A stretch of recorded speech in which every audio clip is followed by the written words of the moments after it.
The day my parents ran away with my sister Lily, they handed me over to the debt collectors as collateral. This kid's got issues, always glued to books, talking nonsense like an idiot. If you can take her, fine. If not, just sell her for cash. Lily's bright laughter floated from the hallway. Mom, isn't Chloe coming with us? No, sweetie, we're not taking her. I'd heard that sentence countless times. After Lily was born, everyone in the family revolved around her. I ran over, wanting to see, but Mom pushed me away. Don't touch your sister, your hands are dirty. From then on, I was the extra one. When the debt collector's big brother kicked open the door, he saw me squatting in the corner, reading a book on criminal law. Hey, your parents bolted. How do you plan to pay back the money? I closed my book. Sir, I've analyzed your recordings of violent debt collection. 12 points can be argued as civil disputes. Follow my plan, and you can avoid jail time. He froze. I broke down their 3 years of past cases one by one, writing out strategies to mitigate risks. The man with the dragon tattoo finished reading, then cursed. I've been a gang boss for 20 years, and today I just learned you can collect debts legally. He introduced himself as OG Marcus, then crouched down to my eye level. I could clearly see the scar on his chin and my reflection in his pupils. Who taught you to say all that? I shook my head, fighting back my fear as I answered word by word. I taught myself. He scrutinized me from head to toe, his suspicious gaze sweeping over my malnourished arms. Did your parents often hit you? I shook my head. They didn't hit me. They just acted like I didn't exist. There was no plate for me at the dinner table, no face in family photos, and no one cared when I got sick. How old are you?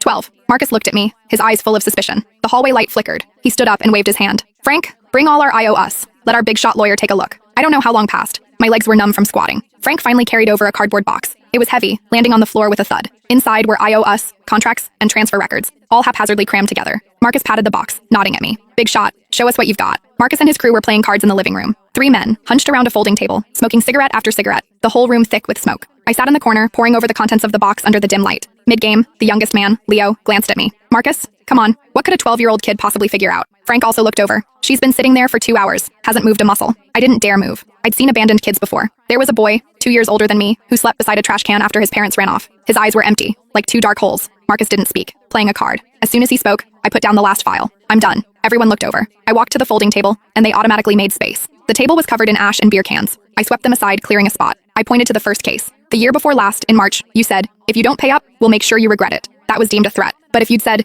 if you don't pay up, we will pursue legal action, it would be a legitimate collection notice. Frank's mouth hung open. I pointed to the second. Taking the debtor's fridge and TV was classified as theft. But if you'd had the debtor sign a debt for asset agreement at the time, it would have been a voluntary civil transaction between both parties. Splashing paint. Illegal, but only civil compensation is needed. Go apologize and pay the person, then have them sign a letter of understanding. Last September was the most dangerous. Someone was injured, a pretty serious injury, but they struck first, so you could argue excessive self-defense, not intentional assault. The sentencing difference between those two is 3 years. The room was silent. No one spoke. Marcus leaned back in his chair, arms crossed, his expression shifting from skepticism to seriousness. Marcus, the kid actually makes some sense. Leo, the young one, picked me up and looked me over, his voice astonished. You're only 12? How do you know all this? Are you a genius? I flailed my arms and legs, wanting him to put me down. My face flushed crimson. No one had ever hugged or picked me up since I was little. I wasn't used to the feeling of being lifted off the ground. I was scared. Marcus took a hard drag from his cigarette, then gave Leo a light whack. She's a girl. She's shy.